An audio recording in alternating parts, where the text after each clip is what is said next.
Hello student, how are you all? So this side Priyanka Khanna, your biology educator. So student, हम लोग आज पढ़ने वाले हैं हेरिडिटरी चैप्टर के बारे में. हेरिडिटरी क्या होती है ना? इसमें आपको क्या क्या टॉपिक्स को कवर करना है, बोर्ड के रिस्पेक्ट में इस चैप्टर से क्या बातें इंपॉर्टेंट हैं, इसके क्वेश्चन आंसर्स क्या हैं, इनको कैसे लिखना है, सॉल्व करना है, that is all about hereditary and आपका इस चैप्टर के बारे में हम लोग पढ़ेंगे.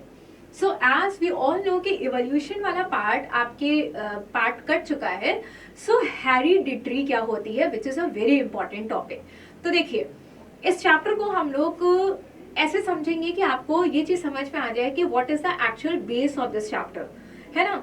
जैसे हम लोग कहते हैं कि जब कोई बेबी बॉर्न होता है तो उस बेबी के अंदर कुछ जरूर ऐसी जीन्स होती हैं या उसके अंदर जरूर कुछ ऐसी चीजें होती हैं जिसको देखते ही ये बोला जाता है कि ये बच्चा अपने मम्मी या पापा या दादा दादी नाना नानी किसी से मिलता है. नाउ ये दादा दादी नाना नानी से कैसे मिलता है, ऐसा क्या होता है? बायोलॉजिकल रिस्पेक्ट से वो बेबी जो न्यू बॉर्न है उसके अंदर कुछ जीन्स है, जो जीन्स उसको अपने पेरेंट्स से या जनरेशन टू जनरेशन वो ट्रांसमिट हो रही है या जा रही है, ठीक है, ट्रांसफर हो रही है. नाउ ये जो जीन्स है, ध्यान से समझिएगा, ये जो जीन्स है जो ट्रांसफर हो रही है एक जनरेशन यानी कि माता पिता से जो उनके बच्चों में जा रही है, ये ट्रांसमिशन का जो फ्लो है, ये प्रोसेस कहा जाता है हेरिडिटरी. इसे क्या कहा जाता है? हेरिडिटरी. तो जेनेटिक्स, जब आप बड़ी क्लास में जाते हैं तो इसको एक अलग कैटेगराइज किया जाता है चैप्टर में, विच इज अ जेनेटिक्स. एक यूनिट बना दी जाती है कि उसके अंदर क्या क्या पार्ट्स आते हैं. तो basically what is actually hereditary, क्या होता है? तो हेरिडिटरी का मतलब होता है आपका कि ट्रांसमिशन ऑफ कैरेक्टर्स. क्या बोला हमने? Transmission of character from parents to the offspring. क्या लिखेंगे बच्चों हम लोग लिखेंगे ट्रांसमिशन ऑफ कैरेक्टर, या फिर आप लिखेंगे traits from generation to generation. From generation to generation इसको कहा जाता है, इसे कहा जाता है हेरिडिटरी. ठीक है, इसे कहा जाता है आपका हेरिडिटी. क्या कहा जाता है इसे कहा जाता है, this is known as heredity कहा जाता है. ठीक है, चलिए ना. तो ये बात समझ में आ गई कि हम लोग एक्चुअली हेरिडिटी के वर्ड को डिनोट करने के लिए इसके एक्चुअल डेफिनेशन क्या है. तो सिंपल सी कहानी ही है. इस पूरे चैप्टर को एक कहानी की तरीके से समझिए कि ये जो जीन्स आपका ट्रांसफर हो रही है या कैरेक्टर्स आपके ट्रांसफर हो रहे हैं, ये कैरेक्टर का ट्रांसफर होने के पीछे का रीजन क्या है. ये जो कैरेक्टर्स आपके आए, ट्रांसमिट हुए, ये ट्रांसमिशन ऑफ कैरेक्टर के लिए एक्चुअली रिस्पॉन्सिबल कौन है? इसकी रिस्पॉन्सिबिलिटी दी जाती है जीन्स को. क्योंकि जब तक जीन्स आपके पेरेंट्स से ऑफस्प्रिंग में नहीं जाएंगे तब तक विदाउट जीन्स के ट्रांसफर के बगैर कैरेक्टर्स का ट्रांसमिशन भी होना पॉसिबल नहीं होता है. बात समझ में आई? Again I repeat the same thing कि हमने आपसे एक एग्जांपल दिया कि कोई न्यूबॉर्न बेबी है. न्यूबॉर्न बेबी को देखते ही हम कहते हैं कि ये अपने मम्मी पापा या किसी न किसी से कुछ मिलता हुआ उसका कैरेक्टर्स बताया जाता है ना. ये कैरेक्टर्स उसका कहाँ से मिलता है, कैसे मिलता है? ये जो बायोलॉजी है कि उसमें ये कैरेक्टर आता है उसको अपने माँ बाप से. ये कैरेक्टर जो ट्रांसमिट बच्चे में हुआ, इस प्रोसेस को, इस साइंस को हम कहते हैं दैट इज हेरिडिटी. ठीक है, ये आपके पूरे साइंस का एक पार्ट बनता है, एक चैप्टर बनता है जिसको हम जेनेटिक्स का नाम देते हैं. नाउ ये कैरेक्टर्स आए कहाँ से? कैरेक्टर्स कैसे कोई ड्रॉप करके तो आ नहीं गए, कैसे आए ये कैरेक्टर्स? तो जब बायोलॉजिकली डीएनए की कॉपिंग होती है तो उसके साथ में जीन्स आती है, और ये जीन्स ही होती हैं जो कैरेक्टर को ट्रांसमिशन के लिए रिस्पॉन्सिबल होती हैं. बात समझ में आई? तो ये जो कैरेक्टर ट्रांसमिट हुए, इसको कंट्रोल करने वाले कौन होते हैं? That is control by this is control by gene. Clear? Now the second thing कि जब मैम आपने कहा कि जीन्स ट्रांसफर हो गई, तो जीन्स ट्रांसफर होने पे सेम चीज तो हमारे पास सेम चीज तो नहीं आएगी. ऐसा तो नहीं है कि आप बिल्कुल रिजेंबल करते हैं अपने पेरेंट जैसे. No, we are having such character जो हमें ये बताएगा कि यस हाँ मेरे माँ बाप ये हैं, लेकिन इसका ये मतलब नहीं कि हम उसके पूरे के पूरे आइडेंटिकल कॉपी होते हैं, है ना। तो इसका मतलब है कि जब ट्रांसमिशन ऑफ कैरेक्टर्स होते हैं तो कुछ वेरिएशन भी हमें ऑब्जर्व होते हैं। सो उन वेरिएशन के बारे में आपका क्या कहना है कि मैम ये वेरिएशन क्या होता है? यस जो कैरेक्टर्स का ट्रांसमिशन होता है तो उस कैरेक्टर के ट्रांसमिशन में जनरली वेरिएशन आपको जरूर मिलता है, और वेरिएशन चाहे वो एसेक्सुअल रिप्रोडक्शन हो, चाहे वो आपका एसेक्सुअल रिप्रोडक्शन हो, और चाहे आपका सेक्सुअल रिप्रोडक्शन हो, दोनों केसेस में आप वेरिएशन को ऑब्जर्व करेंगे, ठीक है। लेकिन ये वाला जो पार्ट है एसेक्सुअल में जब इनएक्यूरेसी होती है डीएनए की कॉपी के दौरान, डीएनए की जब कॉपी होता है और डीएनए कॉपी के दौरान जब इनएक्यूरेसी होती है तब आपको यहाँ पे वेरिएशन ऑब्जर्व्ड होता है। लेकिन अगर हम सेक्सुअल की बात करें तो सेक्सुअल में हमको एक्चुअल में ऑब्जर्वेशन इस चीज का दिखता है। क्यों? क्योंकि वेरिएशन को माना ही जाता है कि सेक्सुअल में सेक्सुअल जो रिप्रोडक्शन होता है तो सेक्सुअल रिप्रोडक्शन में वेरिएशन एक सबसे बड़ा एक उसका कॉन्सिक्वेंसेस कह सकते हैं कि हमको मिलता है। And this variation is not a bad thing, actually कोई गलत चीज नहीं है। ये वेरिएशन इंपॉर्टेंट होती है उसकी अडेप्टेबिलिटी के लिए। Yes this is more important for the adaptability. बिना वेरिएशन के अडेप्टेबिलिटी कहाँ से आएगी आप बताइए? नहीं आ सकती। तो अडाप्ट अगर होना तो कहते हैं ना चेंजेस इज द ओनली की, जो आप अगर जितना चेंज होते जाएंगे टाइम के साथ आप उतना ज्यादा अडेप्टेबिलिटी आपकी आती जाएगी। तो सर्वाइवबिलिटी के लिए the best is a variation, and from where we get it from the sexual reproduction से आपको ये वेरिएशन ऑब्जर्व होते हैं, ठीक है, मिलते हैं। नाउ दूसरी बात है कि they form the basis of heredity. ये क्या है? हेरिडिटी का बेसिस है किसका? हेरिडिटी का ये एक बेस माना जाता है कि हेरिडिटी का ये एक बेस होता है, ठीक है। तो अगर चीजें ट्रांसमिट हो रही हैं, कैरेक्टर्स आ रहे हैं, और अगर ट्रांसमिट कैरेक्टर्स के साथ साथ में हमें चेंजेस नहीं दिखेगा तो आप बताइए कि हमारी अडेप्टेबिलिटी क्या इतनी आसानी से हो पाएगी? नहीं, हम सब अलग हैं एक दूसरे से किसी न किसी रिस्पेक्ट से, इसीलिए हम लोगों का एक्सिस्टेंस यहाँ पे हो पा रहा है, वरना सब कोई एक ही चीज के लिए ही क्या करेंगे? कॉम्पिटिट करेंगे। बात समझ में आ रही है? दूसरा इंपॉर्टेंट बात आती है कि आपको न्यू वैरायटीज मिलती हैं। और क्या खास बात आती है? और खास बात आती है कि यहाँ पे आपको न्यू वैरायटीज ऑफ ऑर्गेनिज्म मिलते हैं, वही जो अभी हमने आपको बात बताई सर्वाइवेबिलिटी वाली, ठीक है। तो अलग अलग होंगे तो ऑब्वियसली न्यू वैरायटीज मिलेगा, न्यू वैरायटीज की अलग अलग डिमांड होगी, तो हमारा सबका साथ में रहना पॉसिबल हो जाएगा। बात समझ में आई? क्लियर है ये सारी बातें? ठीक है। सो द नेक्स्ट इज अब आता है कि इस पूरे चैप्टर में अगर आप बात करेंगे कि ma'am who is the father of genetic, किसने इसका ओरिजिन या कौन है जो इस पे लॉज बनाने वाले, ये कौन थे सारे ना, इन पे जो काम किया वो उन्होंने काम किया किसने? मेंडल ने काम किया। किसने किया? ये आपको क्वेश्चन बहुत बोर्ड्स में पूछा जाता है। मेंडल जो थे, मेंडल आपके एक्चुअली कोई बायोलॉजिस्ट नहीं थे, ये मैथमेटिशियन थे, ठीक है। एंड इनको माना जाता है कि ये क्या है? फादर ऑफ जेनेटिक्स के फादर हैं, that is the father of genetics. अच्छा, क्या काम किया मैम इन्होंने काम किया, पी को लिया, पी यानी कि पाइजम सटाइवा। किसको लिया इन्होंने लिया मटर को, जिसका बायोलॉजिकल नेम है पाइजम सटाइवा। अब तुम्हारा क्वेश्चन होना चाहिए कि मैम इन्हें क्यों लिया गया? इन्हें इसलिए लिया गया क्योंकि इनके पास 7 कैरेक्टर्स थे, 7 कंट्रास्टिंग ट्रेट्स थे। अब आप एक बात बताइए, अगर कोई चीज हम आपको एक सिंगल एग्जाम्पल से अगर लेके चले, है ना, एक सिंगल एग्जाम्पल ले, और अगर उसकी जगह पे हम आपको कई ढेर सारे एग्जाम्पल दे, और एक्सपेरिमेंट के टाइम पे आपको चाहिए कि आपके पास कुछ अच्छे एक ऐसे सेट होने चाहिए जिसके थ्रू आप बिल्कुल एश्योर्ड हो जाएं कि हमने जो चीज चूज करी है वो बिल्कुल बेस्ट है ना। तो कहने का मतलब है कि जब कोई रिजल्ट आता है एक्सपेरिमेंट के जरिए तो किसी एक पर्टिकुलर रीजन से नहीं लिया जा सकता, वो आपका 100% एश्योरिटी नहीं देता।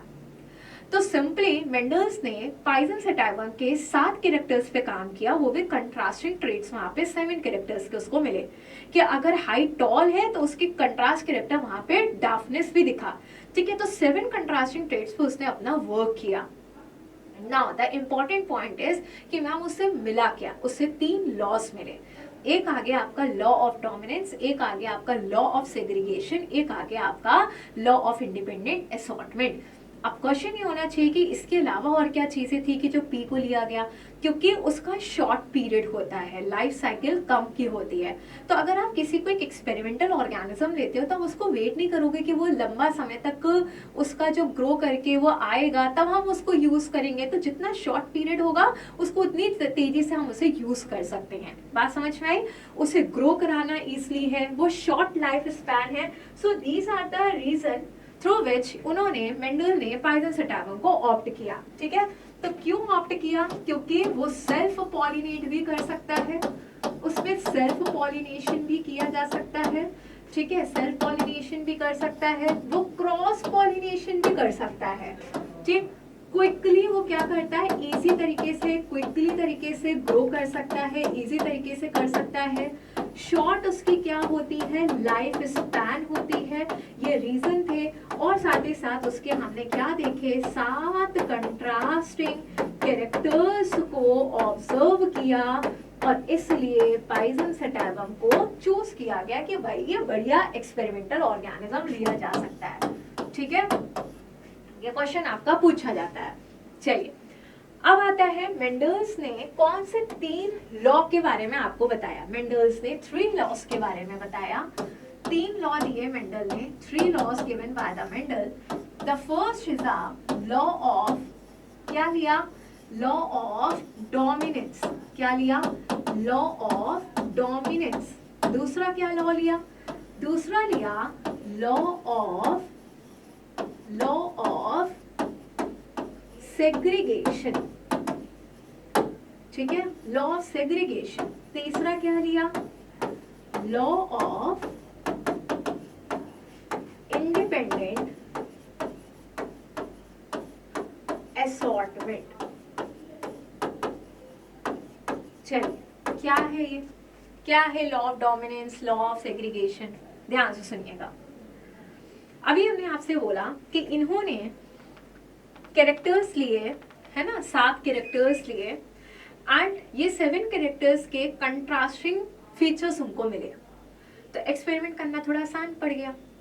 अब पहला जो लॉ था वो था law of dominance. Law of dominance क्या कहता है? लॉ ऑफ डोमिनेंस ये कहता है, ओके, इससे पहले आपको कुछ कीज के बारे में, कुछ वर्ड्स के बारे में हम आपको बता दें, जिससे कि ये पूरा पार्ट समझना, आपके लॉस को समझना थोड़ा इजी हो जाएगा। ठीक है, सो यहाँ पे एक छोटा सा एक पार्ट हम आपको समझा दें। पहले कुछ वर्ड्स यानी कि की टर्म्स को हम समझा दें, फिर ये तीनों को हम बताते हैं कि क्या होता है उसमें। जैसे कि टर्म्स की अगर हम बात करें, डोमिनेंट से चलिए शुरू करते हैं। पहला शब्द आता है व्हाट इज अ डोमिनेंट। ठीक है, what is a recessive meaning, what is the meaning of a trait, character, what is the meaning of a gene, what is the meaning of a phenotype, what is the meaning of a genotype, what is the meaning of genotype। ठीक है, what is the meaning of heterozygous, meaning of homozygous। ठीक है, ये सब क्या है, what is this terminology is actually describe. ठीक है, एलील्स क्या होते हैं? अब आप ध्यान से सुनिए, एक एक वर्ड को ध्यान से समझिएगा। लिखने के लिए आपके पास बहुत ढेर सारे बुक है जिनको आप लर्न कर करके लिख लीजिएगा, बट समझना इज वेरी इंपॉर्टेंट। ठीक है, चलिए, डोमिनेंस के बारे में आप क्या जानते हैं कि what is a dominant allele? What is a dominant allele क्या होता है? सबसे पहले उसके पहले जान लीजिए कि what is a gene. Gene माना जाता है it is a functional unit of hereditary. Hereditary का जो फंक्शनल यूनिट है, जिसको आप पास करके, ट्रांसमिट करके इंफॉर्मेशन भेज रहे हैं, है ना, जहां से आपको वेरिएशन मिल रहे हैं या आपको वो कैरेक्टर्स मिल रहे हैं जो उनको रिजेम्बलेंस दे रहे हैं, ये जो फंक्शनल पार्ट है this is known as a gene. इसे क्या कहा जाता है? जीन कहा जाता है। सो क्या लिखेंगे? That is the functional unit of hereditary. सबसे पहले इसके बारे में, that is the functional unit of hereditary. क्या कहेंगे बच्चों इसको? This is known as a functional unit of heredity. ठीक है, हेरिडिटी की पहली, हेरिडिटी की क्या है, फंक्शनल यूनिट है। चलिए, कहाँ पे होता है, क्रोमोसोम, डीएनए, वहां पे प्रेजेंट है। अब आते हैं हम दूसरे टॉपिक पे, अब ध्यान से समझिएगा। जीन के बारे में हमने बता दिया। इसके बाद आता है एक टर्मिनोलॉजी जिसको हम कहते हैं क्या, which is known as the allele. ये क्या होता है ma'am, variant form of a gene. एक की जीन के जो वेरिएंट फॉर्म होते हैं ना, that is the variant form of a gene को क्या कहा जाता है, different form of a gene is known as a allele. क्या कहा जाता है, डिफरेंट, या फिर आपको बुकों में वर्ड मिलेगा वेरिएंट फॉर्म मिलेगा, डिफरेंट और variant form of a gene. Gene का जो वेरिएंट फॉर्म होता है उसे कहा जाता है एलील। जैसे हमने हाइट के बारे में बात किया, तो हाइट के लिए आपके पास टॉल भी होता है और हाइट के लिए आपके पास डार्कनेस भी होता है। तो जीन्स के वेरिएंट फॉर्म आपको मिले ना, this is known as what, this is known as allele कहा जाता है। ठीक है, अच्छा जी। नाउ मैम ये क्या है, ये सारे टर्मिनोलॉजीज क्या है, डोमिनेंस, रिसेसिव, क्या है ये, इनका क्या मतलब हुआ।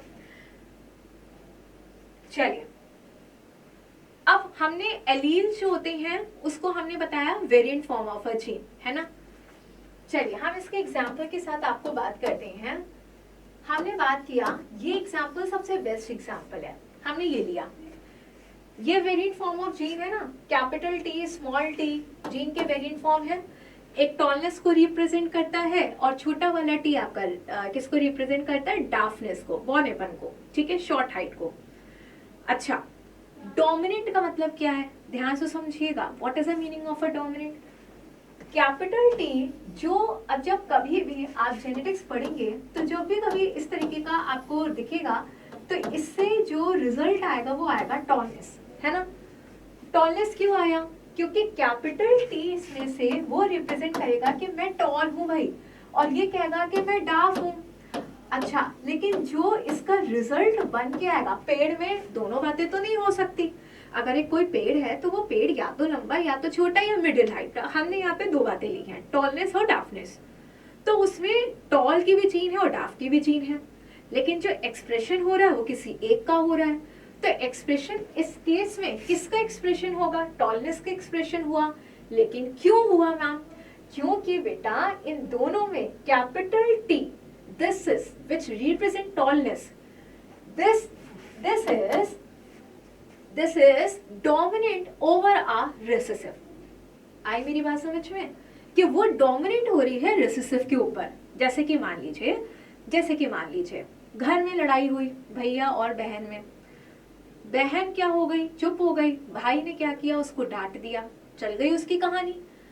तो जिसकी कहानी यानी कि जो बढ़ गया, जो जिसने जिसको दबा दिया, वो क्या हो गया, डोमिनेट ओवर रेसेसिव, डोमिनेट हो गया। वर्ड भी हम लोग जनरल उसमें यूज करते हैं ना, कि बहुत डोमिनेंट सा नेचर है, यानी कि ये चढ़ गए, यानी ये एक्सप्रेस कर गया अपने फिनोटाइप को। अगर आप इसको साइंस की लैंग्वेज में समझना चाहते हैं तो डोमिनेंट का मतलब है कि जिसका फिनोटाइप एक्सप्रेस कर गया, यानी कि जो अपने मॉर्फोलॉजिकली दिख गया, वो होता है आपका डोमिनेंट। बात समझ में आई। तो दिस इज अ डोमिनेंस, या फिर इसको आपके बुकों में लिखा हुआ है डोमिनेंट एलील। तो डोमिनेंट एलील का मतलब होता है कि जिसका फिनोटाइप एक्सप्रेस हो गया, whose phenotype express, whose allele phenotype express, that is known as a dominant allele। तो example capital T small T में ये भी एक्सप्रेस किया जा सकता था, बट नहीं हुआ। एक्सप्रेशन किसका हुआ, कैपिटल टी का, और वो क्या हो गया, डोमिनेंट ओवर स्मॉल टी। बात समझ में आ गई, ठीक। Now what is a recessive, recessive होता है आपका, चलिए अगर हमने ये एग्जांपल लिया तो इस एग्जांपल में ये एलील है जिसके पास दो जीन्स है, एक स्मॉल टी एक स्मॉल टी, यहाँ पे दोनों सेम है, दोनों सेम है। तो इसको कहा जाता है क्या, इसको कहा क्या जाता है, पहले तो आप ये समझ लीजिए, इसे कहा जाता है होमोजाइगस एलील। क्या कहा जाता है, होमोजाइगस। और दोनों आपके रेसेसिव है। रेसेसिव हमेशा होमोजाइगोसिटी में ही एक्सप्रेस करता है। ये क्या रिप्रेजेंट करेगा? ये रिप्रेजेंट करेगा डार्कनेस को। किसे रिप्रेजेंट करेगा? डार्क को। आई मेरी बात समझ में? अब आता है ट्रेट। क्या होता है? कैरेक्टर्स को ही हम ट्रेट कहते हैं, जो ट्रांसमिट हो रहा है that is a trait. Phenotype क्या होता है? जो मॉर्फोलॉजिकल एक्सप्रेशन होते हैं, जो मॉर्फोलॉजिकल एक्सप्रेशंस होते हैं, यानी कि दिखता है, जो दिख रहा है वो हो गया फिनोटाइप। दो बातें हैं, जैसे फॉर एग्जाम्पल मेरे बाल काले दिख रहे हैं आपको, है ना? काले देखिए, ब्राउन तो हैं, काले देखिए। Black one is a natural. ये बाल हमें कैरेक्टर्स ट्रांस आप हमारे क्या हुए, ये हेरिडिटरी के थ्रू मेरे को मिले हैं, है ना? लेकिन इसके पीछे की कोई जीन्स होगी, जो जीन होगी, जीन्स जो होगी that represent a genotype. But कौन देखने जा रहा है जीन्स को? अरे जीन्स वो है तभी ये ब्लैक कलर्स दिख रहे हैं बालों में। लेकिन जो दिख रहा है, जो आप देख रहे हैं, जो हम देख पा रहे हैं, that is known as a phenotype. यानी कि जो मॉर्फोलॉजिकल एक्सप्रेशन होता है, किसी की आंखें बड़ी, नाक छोटी, जो कुछ भी उनके एक्सप्रेशंस आप देख रहे हैं, उसे कहा जाता है morphologically, that is known as a morphological expression and that is a phenotype, not a genotype. हर एक फिनोटाइप के पीछे कोई ना कोई एक जीनोटाइप होता होगा, है ना? जैसे हर सफलता के पीछे कोई होता है, जो भी हो सकता है। सिमिलरली हर एक फिनोटाइप के पीछे कोई जीनोटाइप होता है। तो जीनोटाइप पीछे होता है यानी जीन एक्सप्रेशन, फिनोटाइप होता है मॉर्फोलॉजिकल एक्सप्रेशन। ठीक? So morphological expression is known as a phenotype. And what about a genotype ma'am? Genotype is the genetic, जो उसका जेनेटिक मेकअप है। कैसा मेकअप? वो वाला मेकअप नहीं जो आप लोग करते हो। ये कैसा मेकअप है? जीन्स वाला मेकअप। जो उसकी जीन्स जिस तरीके की बनी होगी वैसे ही उसका क्या दिखेगा? फिनोटाइप दिखेगा and that is known as a genotype. Now what is a heterozygous? Heterozygous का मतलब समझ रहे हो? हेट्रो का मतलब क्या होता है? अलग अलग। तो देखिए एक हो गया ये दिस वन, एंड और क्या दिखा सकते हैं हेट्रोजाइगस में? चलिए अलग अलग आप देखेंगे, इस तरीके का देखेंगे, ठीक है? ये जो है ना, जब आप एलील पेयर्स में कोई चीज देख रहे हैं, ठीक है, आपने यहाँ पे जो देखी जीन्स देखी, अभी ये जो पेयर्स में है वहां पे सिमिलैरिटी भी हो सकती है, दोनों सेम हो सकते हैं, दोनों डिफर भी कर सकते हैं। जब ये आपके इस स्टेट में रहेंगे, इस स्टेट में रहेंगे, तो ये होमोजाइगस कहलाते हैं। लेकिन जो पेयर्स के फॉर्म में है, उस पेयर में दोनों अलग अलग दिख रहा है आपको, तो that is known as a heterozygous. बात समझ में आ रही है?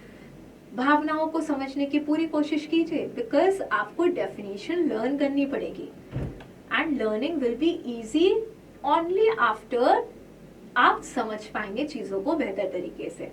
तो हेट्रोजाइगस का मतलब है कि जो पेयर में प्रेजेंट है, उन पेयर्स में चीजें आपकी सिमिलर अगर दिखें that is a homo, and अगर डिफरेंट दिखे तो दैट इज अ हेट्रोजाइगस उसको कहा जाता है। ठीक है? तो इसको आप क्या लिख सकते हैं? Pair of identical gene, that is a pair of कैसे जीन्स का? Identical gene. अब इसी का उल्टा कर दीजिए, पेयर किसका? That is a non identical. बात समझ में आई? ओके, ठीक है। चलिए अब आते हैं हम लोग लॉस पे, जो हमने पीछे लिखा था ना, लॉस, कानून। वो 3 लॉ कौन से लिखे थे? ये 3 लॉ अब आपको क्लियर समझ में आने चाहिए, ठीक है? 3 लॉ कौन से लिखे थे? 3 लॉ लिखे थे, segregation, dominance and independent assortment. चलिए एक एक करके सारे लॉस को पढ़ते हैं। फर्स्ट लॉ आता है which is known as a law of dominance. अब तीनों लॉ ना कुछ आपको जरूर बताते हैं। ये तो ऑब्वियस बात है कि अगर कोई चीज बुक में पब्लिश्ड है तो वो आपको कुछ सिखा के जा रही है ना? डोमिनेंस क्या सिखा के गई है? डोमिनेंस ये सिखा के गई है कि यहाँ पे एक वर्ड आता है आपका, दैट इज द प्योर। कौन सा वर्ड आता है? प्योर। प्योर क्या है? What is a pure? क्या लिया गया है प्योर में? क्या है?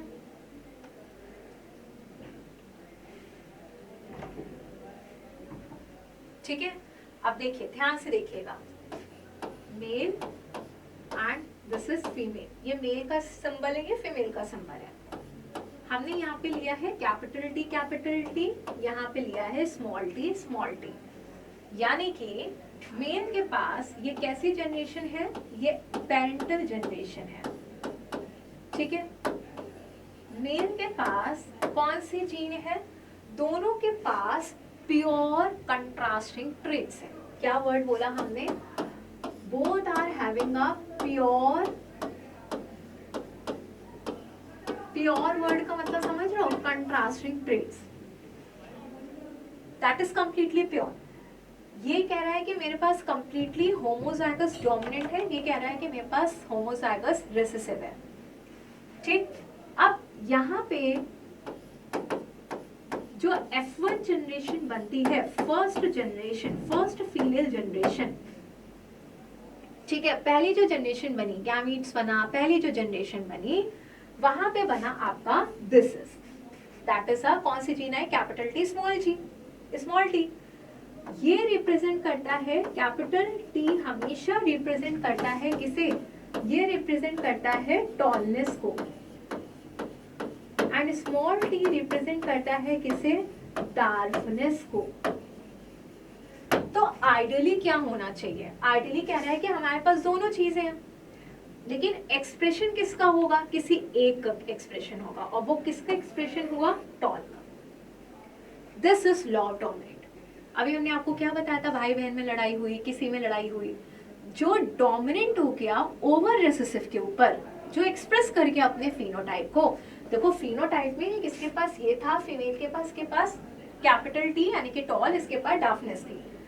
एक्सप्रेशन F1 जनरेशन में केवल टॉल का हुआ, that is capital T is dominant over small T, ठीक है। एक्सप्रेशन किसका हो गया, टॉलनेस का। This is known as a law of dominance. इसे क्या कहते हैं, लॉ ऑफ डोमिनेंस, ठीक है। तो इसकी डेफिनेशन है, when the parent plant are pure for contrasting trait. क्या लिखा है इनकी डेफिनेशन में, डेफिनेशन को अगर आप लिखना चाहते हैं तो लिख लीजिए इसको, ठीक है। ये पूरी बुकिश की एक आपकी लाइन है, व्हेन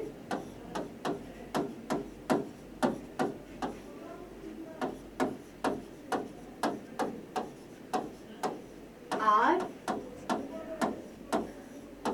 प्योर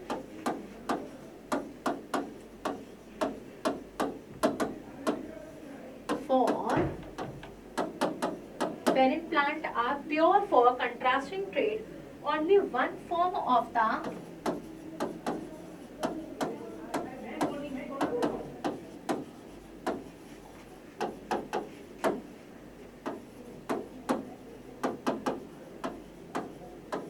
केवल एक फॉर्म ऑफ द ट्रेट का appear in the next generation, और वो कौन सा फॉर्म है, dominant form.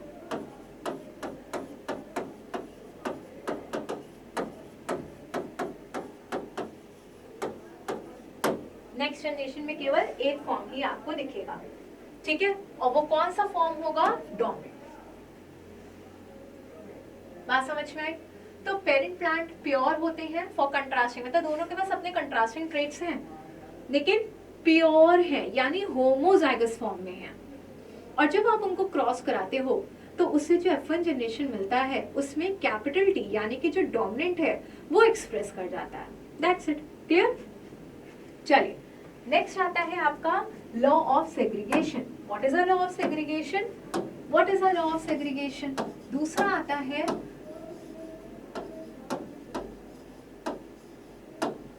Law of segregation. इसमें ये कहते हैं, इसमें ये कहा जाता है सेग्रीगेट यानी कि हट जाना, सेग्रीगेट कर जाना, डिवीजन हो जाना।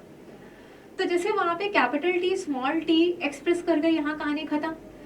ये क्या करते हैं, काफी कैपिटल टी स्मॉल टी आपके काफी समय तक रहते हैं, and at the time of gamete formation के वक्त ये क्या कर जाते हैं, सेग्रीगेट कर जाते हैं। ठीक है, अगेन हम स्टार्ट करते हैं इसको बनाना।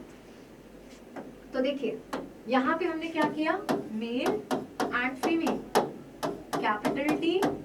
Capital T sorry small T, ठीक है। फर्स्ट जनरेशन पे capital T small T, this is the first generation, यहाँ पे बन गया टॉल। तो ये काफी समय तक लॉन्ग टाइम तक साथ में रहेंगे, लेकिन दे will gate segregated at the time of gamete formation, वहां से मिलेगा आपको F2 जनरेशन, ठीक है। ये इसलिए लॉ ऑफ सेग्रीगेशन कहा गया है। अब दिस कैपिटल टी क्या करेंगे, ये सेग्रीगेट कर जाएंगे और यहां से आपको क्या मिलती है, that is the F2 generation. और F2 जनरेशन के लिए हमें क्या बनाना पड़ता है, that is the Punnett square chart बनाना पड़ता है। क्या बनाना पड़ता है, पुनेट स्क्वायर चार्ट, जहां पे आप देखिए आपको क्या मिलेगा, कौन कौन सी जीन मिलेगी, कैपिटल टी स्मॉल टी, जो आपको आप जो एक हॉरिजॉन्टल साइड में लेंगे वही आप वर्टिकल साइड में लेंगे। यहाँ से क्या मिलता क्या है, यहाँ से आपको मिलता है क्या, जीनोटाइप और फिनोटाइप का रेशियो सेकेंड जनरेशन का। तो दिस इज कैपिटल टी। अब देखिए दिस वन मतलब यानी कि फर्स्ट रो मल्टीप्लाई करेगी कॉमन उनके साथ, सेकेंड रो में ये मल्टीप्लाई करेगा अपने हॉरिजॉन्टल फॉर्म के साथ। इस तरीके से हम पुनेट स्क्वायर चार्ट को बनाते हैं। तो जो हमारे फर्स्ट जनरेशन का क्या था, that is this, they will undergo self, क्या करते हैं, सेल्फ क्रॉस करते हैं, ठीक है। इनमें क्या होता है, सेल्फ क्रॉस होता है, capital T small T get cross with the capital T small T. Now they will get a, कौन सी इनके पास जीन्स मिलेंगी, अब देखिए अब इनके पास यहाँ पे मल्टीप्लाई किया तो this capital T get multiplied with this capital T, this and this. बात समझा ना। अब ये वाले चार्ट से आपको जीनोटाइप और फिनोटाइप का रेशियो मिलेगा। क्या मिलेगा, जीनोटाइप और फिनोटाइप का रेशियो। तो जीनोटाइप यानी कि जेनेटिक मेकअप कैसा है, तो एक कैपिटल टी आपको ये दिख रहा है, एक बार बना है, ये 2 बार बना है और ये 1 बार बना है। तो क्या मिला, दैट इज 1:2:1। फिनोटाइप कैसी मिली है, फिनोटाइप मिली है 3 कैपिटल, यानी इससे भी आपको क्या मिलेगा, यहां से भी आपको क्या मिलेगा, यहां से भी आपको क्या मिलेगा, टॉल, ये भी टॉल, ये भी toll, and this will Daph. क्या होगा, डाफ। तो क्या मिलेगा, फिनोटाइप 3 टॉल एंड 1 डाफ। क्या मिलेगा, 3 टॉल मिला और 1 क्या मिलेगा, डाफनेस मिलेगी। ये क्या होगा, 1 इज कैपिटल टी, ये क्या है, capital T small T, and this is small T. देख रहे हैं आप लोग, ठीक है। यानी कि ये दोनों क्या है, this is a homozygous, one is a homozygous dominant and one is a homozygous recessive. अब यहाँ पे ये भी समझ लो कि क्या डोमिनेंट रिसेसिव है, ये क्या है, इसे कहा जाएगा, this is known as a homozygous dominant, और इसे कहा जाएगा होमोजाइगस रेसेसिव। और ये क्या कहलाएगा, this is known as a heterozygous. बात समझ में आई। ये आपके एग्जाम में बोर्ड्स में यहां से आपके क्वेश्चन बहुत बनते हैं। डेफिनेशन तो लर्न भी कर ले जाओगे, लेकिन समझना इज इम्पोर्टेंट, ठीक है ना। दूसरी इंपॉर्टेंट बात आती है, तीसरा law which is known as a law of independent assortment. क्या होता है लॉ ऑफ इंडिपेंडेंट असॉर्टमेंट, अब देखिए, लॉ ऑफ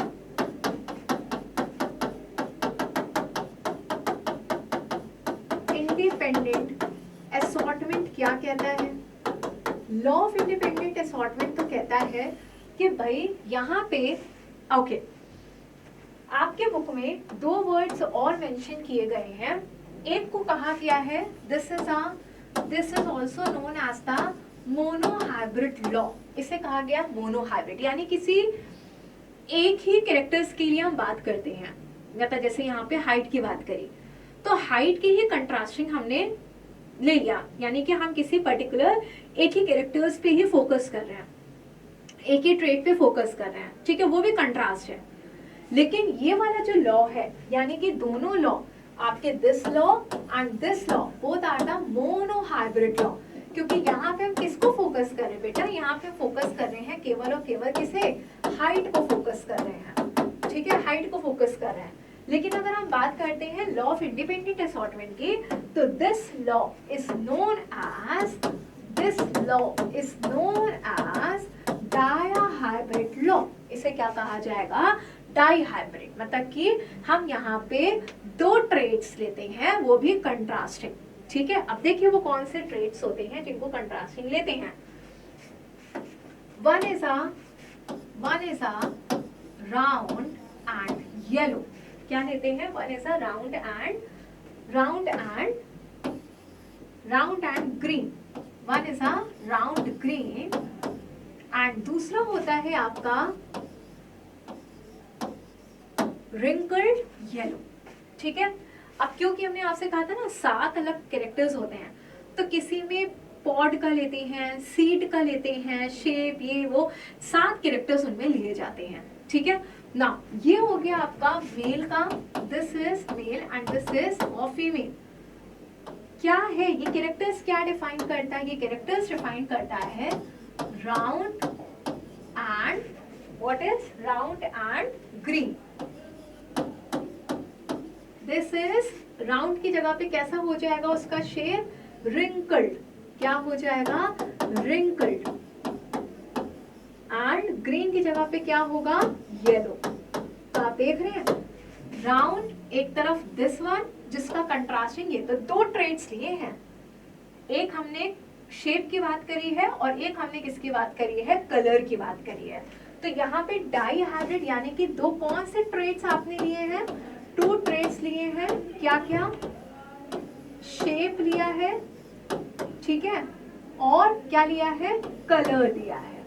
क्या लिया है, शेप लिया है और कलर्स की बात करी है। किसकी बात करी है, दैट इज सीड की शेप और सीड का कलर। ठीक है, पी प्लांट में ही सारे एक्सपेरिमेंट कर रहे हैं। चलिए, तो वहां पे केवल हाइट की बात की थी, यहाँ पे सीड का शेप और सीड के कलर की बात करी है। आइए, ये हो गया आपका parental generation. This is what, this is a parental generation again. ठीक है, अब यहाँ पे क्या बनेगा, इसके पास इसमें से हमने एक कैपिटल आर निकाला और यहाँ से क्या निकाला, स्मॉल वाई। यहाँ से निकाला स्मॉल और यहाँ से क्या निकाला, कैपिटल वाई। इन दोनों को हमने फ्यूजन कराया और क्या मिला, फर्स्ट जनरेशन पे capital R small R, capital Y small Y. इसका जो F1 जनरेशन जो बना, दिस इज F1 जनरेशन। इस F1 जनरेशन का जो फिनोटाइप, ये तो जीनोटाइप हो गया, इसका फिनोटाइप क्या होगा, देखिएगा कैसा, ये R is dominate over small r, तो ये हो गया राउंड। और स्मॉल y रेसेसिव है, कैपिटल Y क्या है, डोमिनेंट, जो कि क्या हो गया, येलो बन गया। इसे क्या कराएंगे आप, सेल्फ, इसे क्या कराएंगे, सेल्फ क्रॉस कराएंगे। सेल्फ क्रॉस कराने पे क्या होगा, R R small Y capital Y, ये हो गया आपका सेल्फ क्रॉस। सेल्फ क्रॉस करने के बाद हमने क्या बताया था, F2 जनरेशन कैसे बनती है, F2 जनरेशन बनती है पुनेट स्क्वायर चार्ट से। कैसे बनती है, पुनेट स्क्वायर चार्ट से बनती है। ठीक है, यहाँ से हमारी F2 जनरेशन बनी।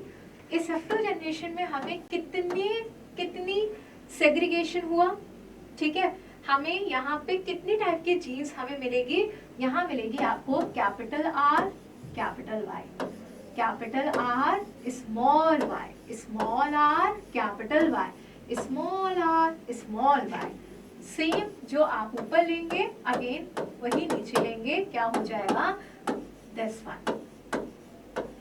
अब आप इसमें अगेन इस रो में इसके साथ मल्टीप्लाई, यहाँ पे इसके साथ, एंड इस तरीके से आपको मल्टीप्लाई करना है। ठीक है, तो अगर एक इसका ये करके खुद चेक करना है, अगर हम इसका करके दिखाएं, इसको इसके साथ अगर करेंगे तो capital R capital Y, capital R capital R, capital Y small Y, capital R small R, capital Y, this and this, capital R small R, capital Y small Y. ठीक है, सिमिलरली अगर हम इसका करने स्टार्ट करें तो ये कैसा होगा, capital R capital Y small Y, capital Y, this capital R small Y, capital R small Y. ठीक है, थर्ड अगर हम करते हैं इसका तो क्या मिलेगा, क्या मिलेगा? Capital R small R, capital Y capital Y, capital R small R, capital Y small Y, capital R no no no small are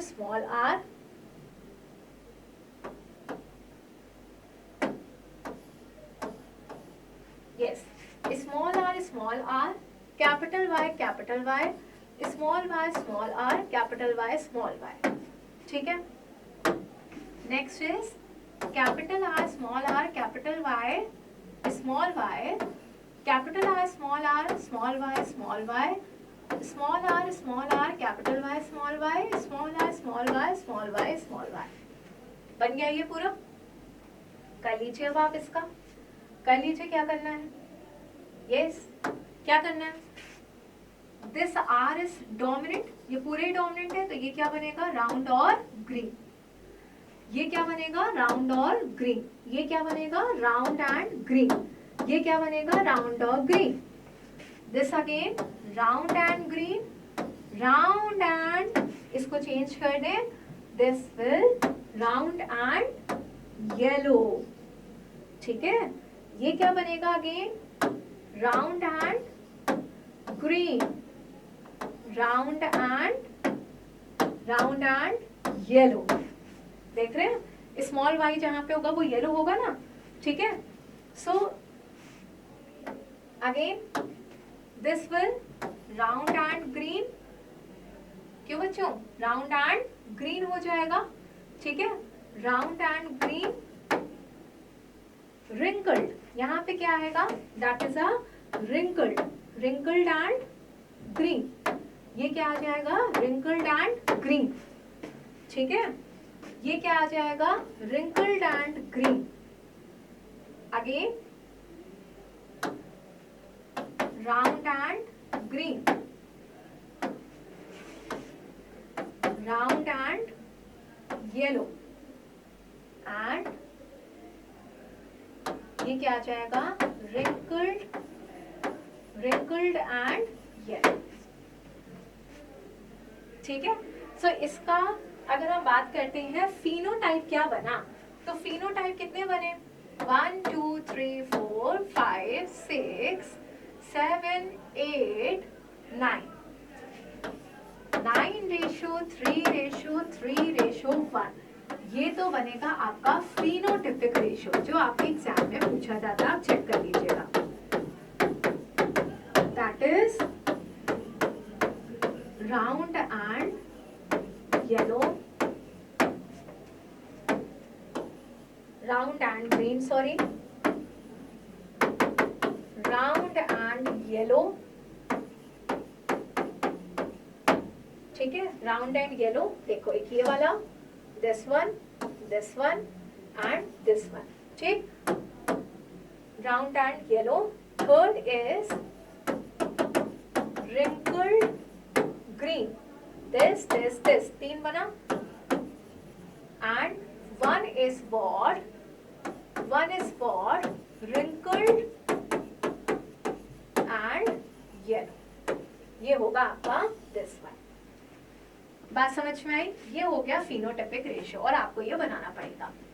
again बात समझ में आई कि that is 9:3:3:1 is the phenotypic ratio of what? It is a second law, third law, sorry. ठीक है, now अब आता है बेटा आपका सेक्स डिटर्मिनेशन। सेक्स डिटर्मिनेशन क्या आता है? What is a sex? अब इसका जीनोटाइपिक रेशियो आप निकालोगे, that is a law, but निकाल लोगे, और उसको जनरली कम पूछा जाता है। फिनोटाइपिक रेशियो पूछा जाता है आपसे। अब आता है बेटा आपका what? The next is sex determination. What is a sex determination? क्या होता है सेक्स डिटर्मिनेशन? कोई पूछे आपसे सेक्स डिटर्मिनेशन क्या होता है? सेक्स डिटर्मिनेशन होता है कि the process by which the sex of a newborn individual is determined, कि जिस प्रोसेस के जरिए, process by which sex of newborn is finding out, और आपको जो डिटरमिन्ड होता है उसे क्या कहा जाता है?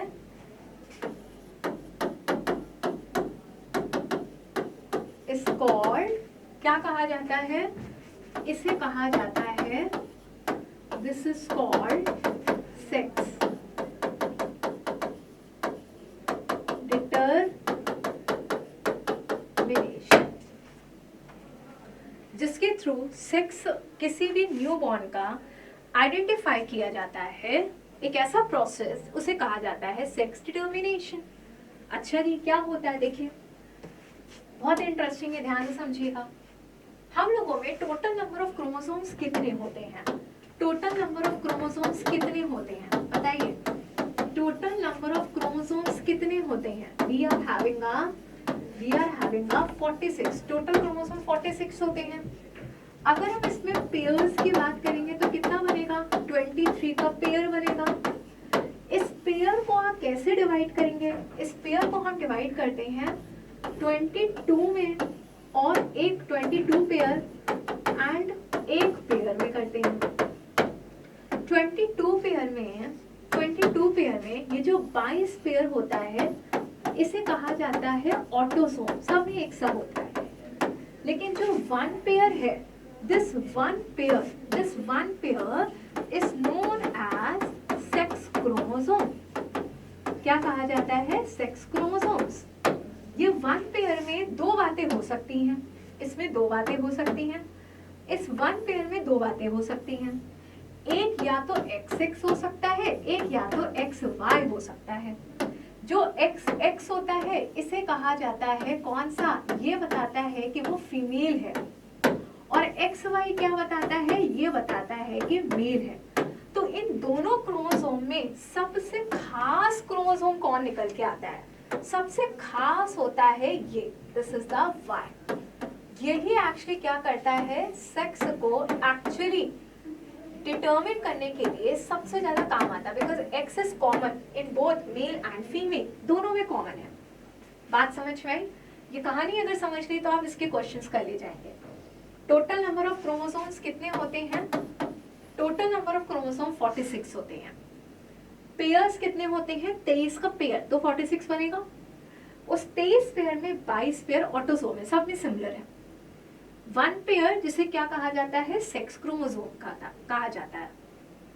फीमेल में जो क्रोमोसोम होगा वो होगा XX, यानी कि अगर एक्सिस क्रोमोसोम है किसी न्यूबॉर्न में तो वो क्या होगा? वो गर्ल होगा, वो गर्ल होगी। और अगर XY होगा तो वो क्या होगा बेबी? वो मेल होगा। बात समझ में? तो अगर आप देखेंगे कि X तीनों कॉमन है, लेकिन एक Y का आना, दैट व्हाट, ये एक्चुअली बताएगा कि वो मेल है या फीमेल है, क्योंकि क्वेश्चन ये बहुत पूछा जाता है कि एक्चुअली कौन सा इन दोनों क्रोमोसोम में कौन एक्चुअली आइडेंटिफाई करता है, दैट इज अ Y। बात समझ में? क्लियर हुआ? ठीक है। सो इसको आप और क्या बोल सकते हो? ये क्या है? This is a heterozygous. ये क्या शो कर रहा है? हेट्रोजाइगोसिटी को। और ये क्या show, sorry, this what show? This show the homozygosity, and ये क्या शो कर रहा है? That is the heterozygosity. बात समझ में आ गई? क्लियर हो गया? चलिए अब अगर हम बात करते हैं कैसे ये चीजें कैसे होता कैसे है ना? किसी एक बच्चे का अगर हम आपसे बोले कि कैसे वो डिटर्मिनेशन कैसे होता है, 50-50% दोनों चांस होती है। ऐसा तो नहीं है कि अगर कोई बेबी होने वाला है तो हम उसमें प्रिडिक्शन की लड़की लड़का, दैट इज टोटली 50% चांस होती है ना? 50-50% चांस होती है। कैसे? तो होता क्या है कि देखिए ये है एग, है ना? दिस एग जो कंटेन क्या करता है? जब एग क्या कंटेन करता है? एक्स, और ये क्या है? स्पर्म, दैट इज उसके पास क्या है? XY। ठीक है, यहाँ से बना आपका X, यहाँ से क्या बना आपका? दैट इज XX, और ये क्या हो गया? दैट इज X और Y। oogenesis होती है। ये एग कहाँ से बना? तो ये एग बना आपके किस प्रोसेस से? oogenesis के प्रोसेस से, जो फीमेल में हुई। ठीक है, ये कहाँ से बना? दैट इज ये बना आपका स्पर्मेटोजेनेसिस के प्रोसेस से, जहाँ पे स्पर्म का फॉर्मेशन हुआ। स्पर्म में क्या होगा? XY होगा। चलिए अब फ्यूजन होके जाइगोट बनने के काम आ गया, तो फ्यूजन होगा तो XX मिलेगा, दैट इज दिस। बनने की तो क्रॉस तो कोई भी किसी के साथ कर सकता है ना, तो बन जाएगा X और Y। ये क्रॉस करेगा तो XX, और ये क्रॉस करेगा तो X और Y। देख रहे हो, मेल और फीमेल फ्यूजन हुआ, जाइगोट बना, तो उस जाइगोट में बनने के लिए किसका किसका फ्यूजन होगा? तो फ्यूजन कोई भी चारों में से कोई भी कुछ भी बन सकता है। तो अगर आप यहाँ पे रेशो देखेंगे तो रेशो में XX यानी कि फीमेल और XX है ना, और अगर हम XY को देखेंगे तो क्या हो गया, X और Y, यानी 50% ये हो गया आपका, this is a male, this is a male, and इसको अगर हम देखेंगे तो ये क्या हो गया, फीमेल, क्या हो गया बेटा ये, this is a female and this is a female. तो 50% chance of having a male and 50% of chance of having a female, इसमें कोई डाउट नहीं होना चाहिए। सारा खेल किसका है, क्रोमोसोम का खेल चल रहा है, मेल और फीमेल के सेक्स को डिटरमिन करने के लिए। क्लियर है? So here the part is get over. Now the only thing which is left is question answer of your NCERT। ठीक है, तो एक बार बेटा सारा कुछ अच्छे से देख लीजिए, जो भी हमने आपको बताया स्टार्टिंग से, जो भी बताया कि हेरिडिटी क्या होती है, कैरेक्टर का ट्रांसमिशन, पेरेंट से ऑफस्प्रिंग तक जाना, ये होती है आपकी हेरिडिटी, और उसके दौरान ही होता है वेरिएशन। इस सब के लिए रिस्पॉन्सिबल होती है आपकी जीन्स। वेरिएशन एसेक्सुअली भी आता है, सेक्सुअली भी आता है, but more prone in asexual. और ये वेरिएशन इंपॉर्टेंट बेनिफिशियल होता है अडेप्टेबिलिटी के लिए, वैरायटीज के लिए, और हेरिडिटी का आधार होता है। मेंडल आपके जेनेटिक्स के फादर थे, ठीक है, जो कि इन्होंने काम किया पाइजन सटाइवा पे, यानी कि मटर पे काम किया, और उसके पीछे के ये रीजंस थे कि why they are taking us a bee as experimental organism. साथ ही साथ 7 कंट्रास्टिंग ट्रेट्स थे, वो आपके लिखा हुआ है कि पॉट का, कलर का, ठीक है, शेप का, हाइट का, इन सारी बातों को लिया, पोजीशन ऑफ फ्लावर, ये सारी बातें लिए गई हैं। ठीक है, डोमिनेंस का 3 लॉ है, this and this and this.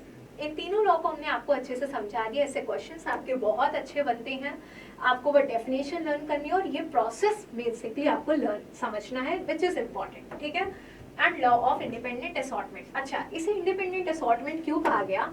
इसे इंडिपेंडेंट असॉर्टमेंट कहा गया कि अगर इसके पास कैपिटल R और कैपिटल Y से ये बन रहा है, तो दे आर, जो चीजें एक्सप्रेस हो रही है वो दूसरे से बिल्कुल इंडिपेंडेंटली असॉर्टेड है, यानी कि यहाँ पे दोनों जीन्स है, तो किसी का कोई मिक्सचर नहीं हो रहा है ना। जो भी फॉर्मेशन हुआ, जैसे कि फॉर एग्जांपल यहाँ पे क्या बना, राउंड और येलो, तो दिस इज कंप्लीटली इंडिपेंडेंट, है ना, ये R और Y से कंप्लीटली इंडिपेंडेंट है, इनका अपना है, इनका अपना है। But being a dihybrid in a group, dihybrid है, दो जीन्स को हम लेके चल रहे हैं, दो ट्रेड्स को लेके चल रहे हैं, but still they are showing independently, एक दूसरे से बिल्कुल अलग है।